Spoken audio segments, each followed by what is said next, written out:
بسم اللہ الرحمن الرحیم۔ اداس چہرہ، سفید داڑھی، ہاتھ میں لاٹھی، کھال میں سلوٹ، چال میں سستی، بات میں لرزہ، یہ معاشرے کا وہ کمزور طبقہ ہے جسے ہم بوڑھا کہتے ہیں۔ انسانی زندگی کئی مراحل سے گزرتے ہوئے بڑھاپے کو پہنچتی ہے۔ بڑھاپا گویا اختتامی زندگی کا پروانہ ہے۔ اختتامی مراحل ہنسی خوشی پورے ہوں تو اس سے دلی بھی تسلی ہوتی ہے، رہن سہن میں دشواری بھی نہیں۔ لیکن آج جو صورتحال سن رسیدہ افراد کے ساتھ روا رکھی گئی ہے، اس سے عمر رسیدہ افراد کی پریشانی میں اور بھی اضافہ ہو گیا ہے۔ حالانکہ والد نے بچے کی پرورش اس امید پر کی تھی کہ وہ بڑھاپے میں سہارا بنے گا، جبکہ اس کے بوڑھا یہ لڑکا بوڑھے باپ کا سہارا دیتا کمر کو بھی توڑ دیتا ہے۔ ایک جانب معاشرہ کی یہ صورتحال ہے، دوسری جانب نبی کریم صلی اللہ علیہ وسلم کا اسوہ کہ آپ صلی اللہ علیہ وسلم نے بوڑھوں کے ساتھ، کمزوروں کے ساتھ، ضعیفوں کے ساتھ بہت ہی زیادہ حسن سلوک کا مظاہرہ کیا۔ جہاں آپ صلی اللہ علیہ وسلم نے اپنی تعلیم کے ذریعے عمر رسیدہ افراد کی قدردانی کی تعلیم دی، وہیں آپ صلی اللہ علیہ وسلم نے اپنے عمل کے ذریعے قدردانی کا ثبوت بھی مہیا فرمایا۔ اہمیت بیان کرتے ہوئے ارشاد فرمایا، اللہ تعالیٰ کی عظمت و بڑائی کا تقاضا یہ ہے بوڑھے مسلمان کا اکرام کیا جائے۔ ابو داؤد علیہ السلام۔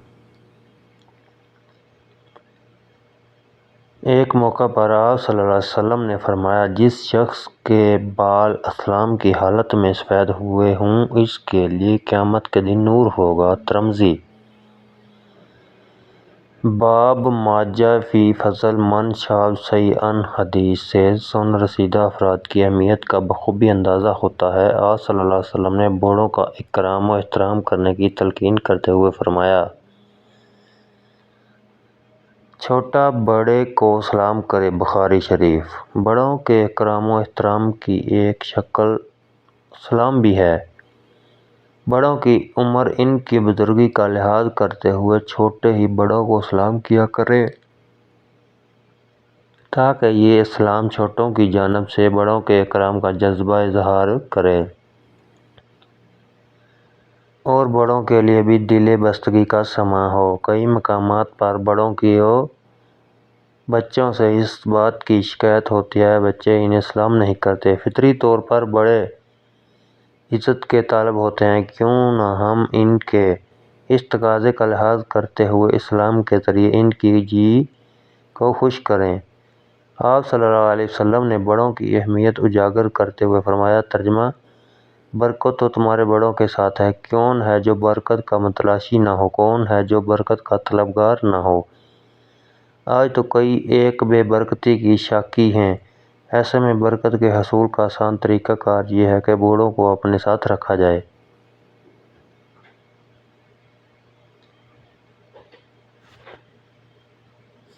ان کے اخراج کی کفالت کی جائے، اس سے آمدنی میں برکت ہوگی۔ اس موقع پر بوڑھوں کے اکرام کے فضائل و فوائد ذکر کرتے ہوئے آپ صلی اللہ علیہ وسلم نے جس نوجوان نے کسی بوڑھے کا اکرام اس کی عمر کی بنیاد پر کیا تو اللہ تعالیٰ اس کے بڑھاپے میں اکرام کرنے والا شخص مقرر فرمائے گا۔ ترمذی۔ کون ہے جو اپنے بڑھاپے کو ہنسی خوشی پورا نہیں کرنا چاہتا؟ کون ہے جو بڑھاپے میں خدمت گزاروں سے کتراتا ہے؟ کون ہے جو بڑھاپے میں آرام سکون نہیں چاہتا؟ ان سب کے لیے افضل نیک آسان نسخہ عنایت فرمایا، اپنے بوڑھوں کا اکرام کرو، تمہیں بڑھاپے میں خدمتگار مل جائیں گے۔ الغرض مختلف مواقع پر مختلف انداز سے آپ صلی اللہ علیہ وسلم نے بوڑھوں کی اہمیت، عظمت کو واضح کیا اور امت کو ان پر توجہ کی تعلیم دی۔ آپ صلی اللہ علیہ وسلم کے کریمانہ اخلاق ہیں کہ امت کے ہر کمزور طبقہ پر بذات خود بھی رحم و کرم کا معاملہ کیا، اوروں کو بھی رحم و کرم سے پیش آنے کی تلقین کی۔ ایک سن رسیدہ آپ صلی اللہ علیہ وسلم کی مجلس میں حاضر ہوئے، آنے والے لوگوں کے مجلس میں گنجائش نہ پیدا کی۔ آپ صلی اللہ علیہ وسلم نے اس صورتحال کو دیکھ کر صحابہ کرام سے مخاطب ہو کر فرمایا، جو شخص چھوٹوں سے شفقت نہ کرے، بڑوں کی عزت نہ کرے، وہ ہم میں سے نہیں۔ ترمذی۔ یعنی ایک مسلمان میں جو صفات ہونی چاہیے، ان میں سے ایک بڑوں کا احترام بھی ہے۔ اگر کوئی اس وجہ سے متصف نہیں کیا تو گویا وہ ایک ہم مسلمانی صفت سے محروم ہے۔ اگر کوئی اس ہم اسلامی صفت کا خواستگار ہے تو اس سے بڑوں کے اکرام میں بڑھ چڑھ کر حصہ لینا چاہیے۔ فتح مکہ کے بعد جو حیرت انگیز واقعات رونما ہوئے، ان میں ہم ایک واقعہ حضرت ابوبکر صدیق رضی اللہ تعالیٰ عنہ کا بوڑھے والد کا بھی پیش آیا۔ لوگوں نے آپ صلی اللہ علیہ وسلم کے دست حق پرست پر اسلام قبول کرنے کے لیے انہیں آپ صلی اللہ علیہ وسلم کی مجلس میں حاضر کیا۔ آپ صلی اللہ علیہ وسلم نے ان کے بڑھاپے کو دیکھتے ہوئے فرمایا، ان کو گھر میں ہی میں کیوں نہ چھوڑا، میں خود ان کے گھر پہنچ جاتا۔ مستدرک حاکم۔